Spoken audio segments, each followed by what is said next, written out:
ఇందిరాగాంధీ కొడుకు Sanjay Gandhi de facto leader, ఇందిరాగాంధీకి మించిన leader అనమాట. భయంకరమైన లీడర్ అని చెప్పి అప్పట్లో వార్తా కథనాలు కూడా వచ్చాయి. ఎవరైతే అపోజిషన్ వాళ్ళు ఉంటారో, ఎవరైతే అల్లర్లు చేస్తారో వాళ్ళని తీసుకెళ్లి వాళ్ళకి పెళ్లిళ్ళు కాకపోయినా, పిల్లలు లేకపోయినా వాళ్ళపైన బలవంతంగా ఫ్యామిలీ ప్లానింగ్ ఆపరేషన్స్ చేయించారు. అంతేకాదు ఢిల్లీలో చాలా కొట్లలో, చాలా షాప్స్‌లో అర్ధరాత్రి పూట లూటీ కూడా జరిగిందంట.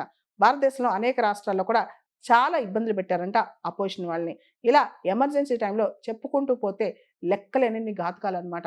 అవన్నీ పక్కన పెట్టి అసలు ఎమర్జెన్సీ విధించే విధానం కూడా ఇందిరాగాంధీ ప్రభుత్వం అప్పట్లో ఈవెన్ క్యాబినెట్ మినిస్టర్స్ కూడా చెప్పకుండా డైరెక్ట్‌గా ప్రెసిడెంట్ చేత ఎమర్జెన్సీ సైన్ చేయించుకుంది. దాంతో ప్రెసిడెంట్ ఆర్డర్ సైన్ చేయక తప్పలేదనమాట. ఎమర్జెన్సీ సైన్ చేయడమే కాదు అండ్ చాలా ఫండమెంటల్ రైట్స్ కూడా కాలు రాశారు.